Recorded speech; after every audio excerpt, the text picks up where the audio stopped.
ಪ್ರಾಣಿಗಳೇ ಗುಣದಲ್ಲಿ ಮೇಲು, ಮಾನವನೇ ಅದಕ್ಕಿಂತ ಕೀಳು. ಉಪಕಾರ ಮಾಡಲಾರ, ಮಾಡಿದರೂ ಸಹಿಸಲಾರ. ನೋಡಿ ಸ್ನೇಹಿತರೆ, ಇದು ಎಮ್ಮೆ. ಹುಲ್ಲಾಕಿದ್ರೆ ಹಾಲು ಕೊಡುತ್ತೆ, ಸಗಣಿ ಕೊಡುತ್ತೆ. ಮುಸುರಿ ಹಾಕಿದ್ರು ಕೂಡ ಸಗಣಿ ಕೊಡುತ್ತೆ, ಹಾಲು ಕೊಡುತ್ತೆ. ಅದು ಎಮ್ಮೆ ಅದು. ಆದರೆ ರಾಜಕಾರಣಿಗಳು ಏನು ಮಾಡ್ತಾರೆ, ಸರ್ಕಾರ ಅಧಿಕಾರಿಗಳು ಏನು ಮಾಡ್ತಾರೆ? ಅವ್ರು ಬರೀ ಮಣ್ತಿನ ಕೆಲಸ ಮಾಡ್ತಾರೆ, ಬರೀ ಅನ್ಯಾಯ, ಮೋಸ, ದಗಲ್ಬಾಜಿ.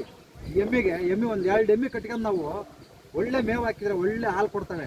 ಆದರೆ ಪೊಲೀಸರು, ಸರ್ಕಾರಿ ಅಧಿಕಾರಿಗಳು, ರಾಜಕಾರಣಿಗಳು ಏನು ಕೊಡ್ತಾರೆ ನಮಗೆ? ಬರೀ ಮೋಸ, ಅನ್ಯಾಯ, ದಗಲಬಾಜಿ ಮಾಡ್ಕೊಂಡು ಕೂತ್ಕೊಂಡಿದ್ದೀವಿ. ಅವರು ಕೊಡುವ ಎಂಜಲು ಕಾಸು ಇಸ್ಕೊಂಡು ಓಟ್ ಹಾಕೋ ಬದಲು, ಅವ್ರು ಕೊಡೋ ಪುಟ್ಕೋಸಿ 300, 400, 500, 200 ಓಟ್ ಹಾಕೋ ಬದಲು ಈ ಎಮ್ಮಿಗೆ 4 ಎಮ್ಮೆ ಕಟ್ಕೊಂಡು ನಾವು ಒಳ್ಳೆ ಮೇವು ಹಾಕಿದ್ರೆ ಹಾಲು ಕೊಡ್ತವೆ. ದಯವಿಟ್ಟು ಪ್ರತಿಯೊಬ್ಬೊಂದು ಊರಲ್ಲೂ ಅರ್ಥ ಮಾಡ್ಕೊಳ್ಳಿ. ಅವ್ರು ಕೂಡ 200 ರೂಪಾಯಿ ಎಂಜಲ್ ಕಾಸು ಇಸ್ಕೊಂಡು ಓಟ್ ಹಾಕಿದರೆ ಈ ಎಮ್ಮಿಗಿಂತೂ ಕಡೆ ಆಯ್ತೀರಿ ನೀವು ಮನುಷ್ಯರು.